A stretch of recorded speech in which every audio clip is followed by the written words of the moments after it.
चलिए सुनते हैं हमारी आज की कहानी की शुरुआत होती है जेना नाम की एक लड़की से जो अपने बॉयफ्रेंड के साथ वापस घर लौट रही थी। लेकिन रास्ते में उनका एक भयानक एक्सीडेंट हो गया जिसमें जेना तो बच निकली लेकिन उसके बॉयफ्रेंड की मौके पर ही मौत हो गई। इससे जेना के दिल पर काफी गहरा असर पड़ा और इस घटना के 3 साल बीत जाने के बाद भी वो इससे बाहर नहीं आ पाई थी। एक दिन उसकी बचपन की दोस्त रेने ने जेना को अपने साथ एक नदी किनारे बने घर में रहने के लिए बुलाया। जेना भी मान गई और फिर वो रेने और उसके बॉयफ्रेंड माइकल के साथ एक बोट में बैठकर निकल पड़ी। उनके साथ माइकल का दोस्त इयन भी था। जिस घर में वो रहने जा रहे थे वो इयन के अंकल का ही था। फिर करीब 1 घंटे के बाद आखिरकार वो सब नदी किनारे पहुंच ही गए, जहां उनकी मुलाकात इयन के अंकल वेड से हुई। वेड ने उन सब के लिए दारू के शॉट्स तैयार किए थे और सब तुरंत शॉट्स गटक भी गए। फिर रात को जब सब खाना खा रहे थे तो वेड ने उन्हें आधी रात को होने वाले एक त्योहार के बारे में बताया। वो चाहता था कि इयन और उसके दोस्त वहां जाकर खूब मजे करें, इसलिए उसने उन चारों के लिए टिकट्स भी ले ली थी। खैर बाद में जब जेना वेड के कुत्ते के साथ खेलने बाहर गई तो उसने देखा कि वेड माइकल को थोड़े भांग के पत्ते दे रहा था। उसने इस बारे में रेने से बात की तो रेने ने बताया कि माइकल को शराब पीने और भांग फूकने की आदत लग चुकी है। उसने माइकल को समझाने की बहुत कोशिश की लेकिन कोई फायदा नहीं हुआ। उधर वेड पहले ही घर से चला गया था क्योंकि उसे त्योहार के लिए पटाखे लाने थे। फिर बाकी सब भी तैयार होकर निकलने ही वाले थे कि अचानक माइकल को घर में गर्म पानी का बाथटब मिल गया जिसे सोना कहा जाता है। वो इस मौके को छोड़ना नहीं चाहता था, इसलिए उसने बाकी सबको भी त्योहार में जाने से पहले सोना में नहाने के लिए मना लिया। पहले तो जेना थोड़ा हिचकिचा रही थी लेकिन रेने के कहने पर वो भी मान गई। अब वो अपने कमरे में कपड़े बदलने गई तो उसने अपने गले से अपने बॉयफ्रेंड की अंगूठी उतारकर दवाइयों के साथ रख दी। इसके बाद वो नीचे उतरी और पानी की 2 बॉटल्स लेकर सोना में घुस गई। वहाँ एक बिजली से चलने वाला अवन था जिसमें पत्थर गर्म होते थे और कमरे का तापमान बढ़ जाता। फिर जल्द ही सब पसीने से तरबतर हो गए, इसलिए इयन ने कहा कि उन्हें नदी में डुबकी लगाने जाना चाहिए। लेकिन नदी के पानी में नहाकर उन्हें काफी ज्यादा ठंड लगी और सब वापस लौट आए।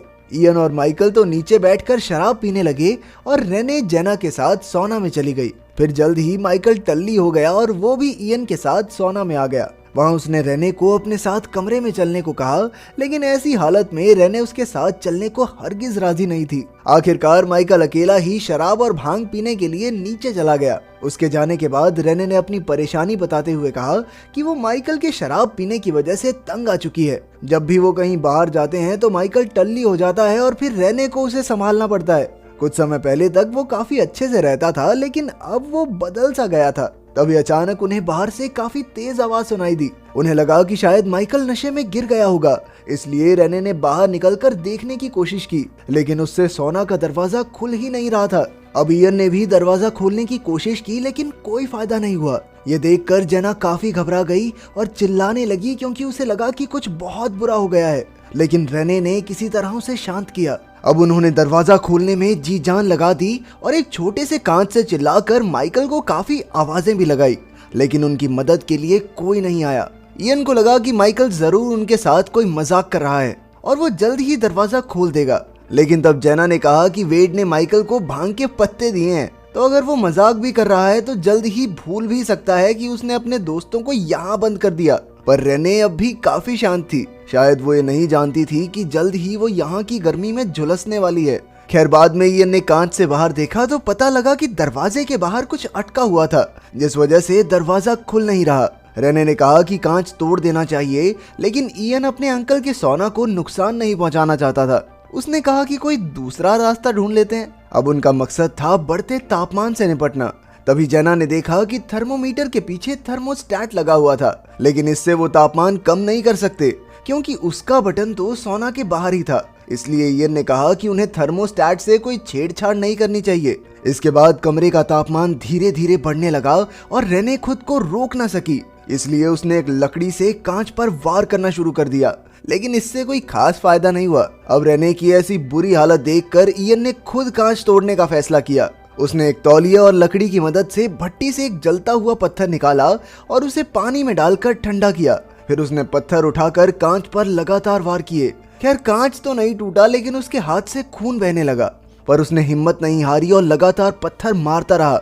आखिरकार उसकी मेहनत रंग लाई और कांच चकनाचूर होकर गिर गया। अब उन्होंने खिड़की से माइकल को बहुत सी आवाजें लगाई, लेकिन उन्हें कोई जवाब नहीं मिला। फिर इयन ने खिड़की से बाहर देखा तो उसे एहसास हुआ कि माइकल ने उन्हें बंद नहीं किया, बल्कि दरवाजे पर एक सीढ़ी अटकी हुई थी। खैर अब उन्होंने चैन की सांस ली क्योंकि खिड़की की वजह से कमरा थोड़ा ठंडा हो गया था। लेकिन इयन ने कहा कि अब गर्मी फिर से बढ़ने लगेगी क्योंकि उन्होंने बाहर 185 डिग्री का टेम्परेचर सेट किया था और खिड़की की वजह से कम हुए टेम्परेचर को बढ़ाने के लिए हीटर लगातार चलता ही रहेगा। अब उसके दिमाग में एक और तरकीब आई और उसने तौलिए में पत्थर लपेटकर खिड़की से बाहर निकाला और उसकी मदद से सीढ़ी हटाने की कोशिश की, लेकिन ये तरकीब भी काम नहीं आई।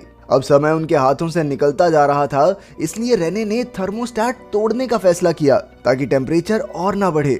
लेकिन इयन ने उसे रोकते हुए कहा कि अगर ये नाकामयाब रहा तो सोना का टेम्परेचर 250 डिग्री चला जाएगा। इस पर जेना और रेने के बीच काफी बहसबाजी शुरू हो गई, लेकिन तभी इयन को एक और तरकीब सूझी।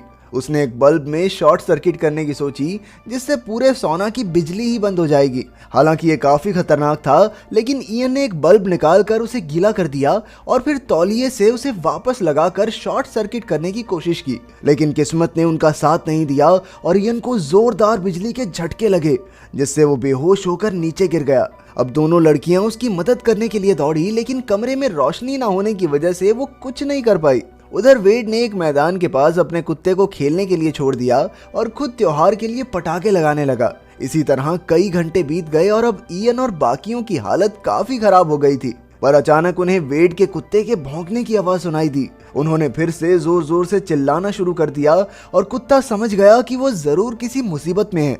उसी वक्त माइकल भी वहां आया और उसने कुत्ते की हालत देखी। तभी जेना ने भी उसे देखा और वो मदद के लिए चिल्लाने लगी, लेकिन उधर वेड ने पटाखे चला दिए, जिनके शोर में उसकी आवाज ही दब गई। खैर अब वेड का कुत्ता उसे तुरंत वापस घर की ओर ले आया। तभी रास्ते में वेड को माइकल मिल गया और तब पता चला कि माइकल तो भांग के नशे में बेहोश पड़ा था सोफे पे।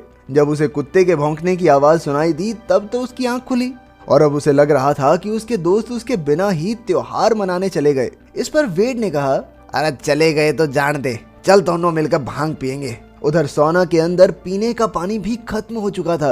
अब रेने तंग आ चुकी थी, इसलिए वो गुस्से में पत्थर उठाकर थर्मोस्टेट तोड़ने लगी। लेकिन तभी जेना उसे रोकने लगी, जिससे दोनों में हाथापाई शुरू हो गई। लेकिन आक्रोश में जेना से गलती से रेने के सर पर पत्थर लग गया, जिससे वो वहीं बेहोश हो गई।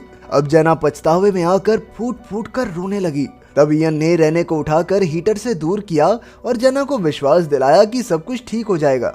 लेकिन जेना को इतना गहरा सदमा लग चुका था कि वो बार बार यही दोहराने लगी कि उसने रेने को जानबूझकर नहीं मारा, वो तो सिर्फ उसे थर्मोस्टेट तोड़ने से रोक रही थी, क्योंकि इयन ने कहा था कि उसके टूटने से वो सब मारे जाएंगे। पर जब इयन ने बताया कि मैंने तो बस तुक्का लगाया था, तो जेना को इतना गुस्सा आया कि उसने खुद ही थर्मोस्टेट तोड़ डाला। यह उसकी जिंदगी की सबसे बड़ी गलती थी, क्योंकि इससे सोना का हीटर फिर से चालू हो गया। अब तापमान तेजी से बढ़ने लगा, जिससे इयन पागलों की तरह हरकतें करने लगा। अचानक उसने अपने हाथों से ही हीटर को तोड़ डालने का फैसला किया, लेकिन कुछ ही पलों में वो हीटर की गर्मी में झुलसने की वजह से मारा गया। तभी अचानक हीटर में जोरदार धमाका हुआ और जेना किसी तरह समय पर दरवाजा खोलकर बाहर आ गई। आखिरकार उसकी जान बच गई थी। फिर उसने पानी पीकर अपनी प्यास बुझाई और अपने कमरे में दवाई लेने पहुंची, लेकिन उसे कुछ ठीक नहीं लग रहा था। तभी ये खुलासा होता है कि जेना अब भी सोना में फंसी हुई थी और ये सब तो सिर्फ उसका एक सपना था। इस दौरान माइकल वेड के साथ घर वापस लौट आया, पर उसने देखा कि उसके दोस्त अब तक नहीं लौटे थे, इसलिए वो झांझ में फिर से सोफे पर सो गया। उधर जेना और रेने अब भी सोना में थे और इयन की मौत हो चुकी थी।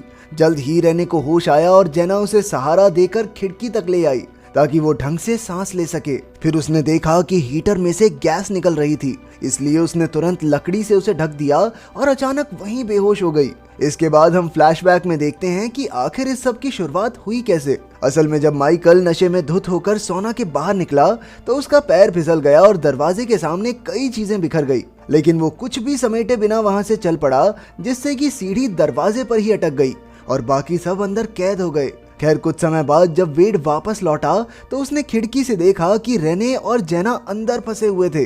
उसने तुरंत एम्बुलेंस और पुलिस को खबर की और फटाफट उन सबको बाहर निकाला। आखिरकार जेना और रेने को बचा लिया गया, लेकिन बेचारे इयन को अपनी जान गंवानी पड़ी। जब माइकल को अपनी गलती का एहसास हुआ तो वो फूट फूट कर रोने लगा। उधर एम्बुलेंस में आखिरकार रेने और जेना ने हाथ थाम कर एक दूसरे को हिम्मत दी। अगर वीडियो पसंद आई तो लाइक कर देना, चैनल को सब्सक्राइब कर देना। मिलते हैं अगली वीडियो में।